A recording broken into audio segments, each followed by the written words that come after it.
Perizinkan kami untuk memperkenalkan diri. Perkenalkan, nama saya Aisyah. Perkenalkan, nama saya Saharani Putri Azhari. Perkenalkan, nama saya Risma Widya Payengstuti. Perkenalkan, nama saya Kesya Marsalah Syarani. Perkenalkan, nama saya Tasya Bila Sutowo. Halo, selamat sore. Kami dari kelompok 2 ingin mewawancara narasumber kita. Saya Saharani Putri Azhari. Saya Tasya Bila Sutowo. Saya Rafiq Kotri Sidik. Saat ini kita ingin mewawancarai tentang kasus bom di Surabaya. Pada tanggal berapa sih Kak kejadian bom di Surabaya itu terjadi? Kalau nggak salah itu pada hari Minggu tanggal 13 Mei tahun 2018. Nah, pada saat itu tuh kota benar-benar yang dikenal dengan Surabaya itu dikenal kota yang dikenal dengan keramahannya. Dan dia itu pada saat itu terguncang oleh bom yang mengejutkan 3 gereja. Serangan ini mengguncang hati masyarakat dan membuat kekacauan yang sangat hebat di Surabaya. Ada berapa orang sih Kak yang terlibat dalam kasus ini yang Kakak tahu? Menurut saya, yang saya tahu itu pada kejadian ini, bom ini melibatkan 3 keluarga dan para keluarga ini sedang membawa anak-anaknya yang menyebabkan banyaknya puluhan meninggal dan juga banyak luka-luka lainnya. Bagi masyarakat, teman-teman dan masyarakat Surabaya, hal ini sangatlah mendalam karena banyak puluhan yang meninggal dan juga banyak orang-orang yang luka. Menurut Kakak, apa sih motif yang dilakukan pelaku? Kalau menurut saya itu serangan ini pastinya diyakini diserang oleh terorisme karena kelompok ini yang memiliki aliran radikal dan motif yang mendasari tindakan mereka. Mereka ini memilih gereja-gereja sebagai tempat pengeboman tersebut. Siapa saja sih Kak korban dari serangan bom ini? Korban dari serangan bom ini merupakan menewaskan beberapa orang dan juga banyak luka-luka lainnya, termasuk juga anak-anak. Nah, tragedi ini meninggalkan luka yang sangat mendalam bagi para keluarga korban dan juga masyarakat Indonesia. Menurut Kakak nih ya, ini tuh merugikan banyak orang nggak sih? Tentunya ini sangat merugikan banyak orang lainnya karena yang tidak ikut pun terkena imbasnya karena hal ini serangan ini membawa nama baik agama yang membuat agama tersebut dipandang menjadi jelek di mata masyarakat ini. Terus apa saja sih Kak dampaknya yang ditimbulkan dari kasus ini? Yang pastinya yang pertama itu adalah korban jiwa dan juga luka-luka pada masyarakat lainnya. Yang kedua itu juga rusaknya kepada psikologis orang-orang yang terlibat di dalam serangan itu tersebut. Lalu yang ketiga itu adalah pecahnya solidaritas dikarenakan hal ini membawa terkait agama yang membuat satu agama dengan agama lainnya terpandang jelek. Yang keempat itu yang pastinya adalah perasaan ketidakamanan. Karena pastinya di negara ini yang sudah merdeka ini masih terdapat terjadinya serangan bom itu tersebut. Mungkin itu sih. Ya Kak, makasih ya Kak atas waktunya. Sama-sama.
Kami dari kelompok 2 ingin mempresentasikan hasil teks editorial kami.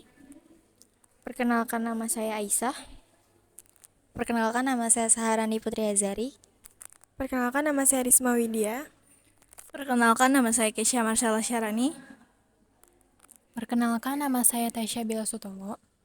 Jakarta, 19 Oktober 2023. Serangan bom di 3 gereja di Surabaya. Menghadapi kekerasan dengan persatuan dan keberanian, pada hari Minggu, tanggal 13 Mei 2018, Surabaya, kota yang dikenal dengan keramahannya, terguncang oleh serangan bom yang mengejutkan di 3 gereja. Serangan ini mengguncang hati masyarakat dan menyebabkan kekhawatiran yang mendalam di seluruh Indonesia. Tindakan kekerasan ini mengingatkan kita pada keberanian dan persatuan yang diperlukan dalam menghadapi tragedi semacam ini. Serangan bom di 3 gereja di Surabaya adalah tindakan yang sangat kejam. 3 keluarga yang terlibat dalam serangan tersebut dengan membawa anak-anak mereka meledakkan bom di 3 gereja yang berbeda. Serangan tersebut menewaskan puluhan orang dan melukai banyak lainnya. Duka yang dirasakan oleh keluarga korban, teman-teman, dan masyarakat Surabaya secara keseluruhan adalah sangat. Namun, di tengah kegelapan tragedi ini, kita dapat melihat cahaya keberanian dan persatuan. Masyarakat Surabaya segera bersatu untuk mendukung korban dan keluarganya. Mereka menunjukkan kepada dunia bahwa tindakan kekerasan seperti ini tidak akan memecah belah persatuan mereka. Ini adalah contoh nyata dari ketahanan manusia dan semangat kebersamaan yang harus kita pelajari. Pihak berwenang seperti kepolisian dan aparat keamanan merespon serangan ini dengan cepat dan menunjukkan dedikasi mereka untuk melindungi masyarakat. Mereka bekerja keras untuk mengidentifikasikan dan menangkap pelaku, memastikan bahwa keadilan akan ditegakkan. Kita juga harus mengingat bahwa serangan bom ini bukan representasi dari ajaran agama manapun. Ini adalah tindakan dari sekelompok individu yang telah dipengaruhi oleh ideologi radikal. Oleh karena itu, sangat penting untuk tidak menyalahkan seluruh komunitas berdasarkan tindakan kelompok kecil yang ekstrim. Tragedi ini juga harus menjadi pengingat bagi kita semua tentang betapa pentingnya bekerja sama dalam mengatasi terorisme. Pendidikan dan kesadaran masyarakat adalah kunci dalam mendeteksi tanda-tanda potensial dari aktivitas teroris dan melaporkannya kepada pihak berwenang. Serangan bom di 3 gereja di Surabaya mengajarkan kita akan pentingnya keberanian, persatuan, dan perdamaian dalam menghadapi tindakan kekerasan. Kita harus bersatu sebagai masyarakat Indonesia dan sebagai masyarakat dunia untuk mengecam terorisme dalam segala bentuknya. Kita juga harus memastikan bahwa para korban dan keluarganya mendapatkan dukungan dan keadilan yang mereka butuhkan selama proses pemulihan mereka. Kita berharap dan berdoa agar tragedi semacam ini tidak akan pernah terjadi lagi di masa depan. Serangan bom harus menjadi pengingat yang menyakitkan tentang konsekuensi kejahatan terorisme dan mendorong kita untuk terus bekerja keras demi perdamaian dan keamanan bagi semua. Kesimpulan, serangan bom di 3 gereja Surabaya adalah tindakan kejam yang telah meninggalkan luka mendalam di masyarakat Indonesia. Tragedi ini mengajarkan kita beberapa hal penting. Yang pertama, keberanian dan persatuan. Masyarakat Surabaya di Indonesia sebagai satu kesatuan menunjukkan keberanian dan persatuan dalam menghadapi tragedi ini. Mereka bersatu untuk mendukung korban dan keluarganya, menunjukkan bahwa tindakan kekerasan tidak akan memecah belah persatuan mereka. Reaksi pihak berwenang. Respon cepat dari pihak berwenang termasuk kepolisian dan aparat keamanan adalah kunci dalam menangani serangan semacam ini dan memastikan bahwa keadilan ditegakkan. Tidak menggeneralisasi, tragedi ini mengingatkan kita untuk tidak menggeneralisasi atau menyalahkan seluruh komunitas berdasarkan tindakan kelompok ekstrim yang kecil. Ini adalah tindakan sekelompok individu yang radikal, bukan representasi dari ajaran agama. Kesadaran masyarakat dan pendidikan adalah alat penting dalam mendeteksi dan melaporkan tanda-tanda potensial aktivitas teroris. Dan ini adalah tanggung jawab bersama dengan mengatasi terorisme. Untuk perdamaian, kita berharap dan berdoa agar tragedi semacam ini tidak akan terjadi lagi di masa depan.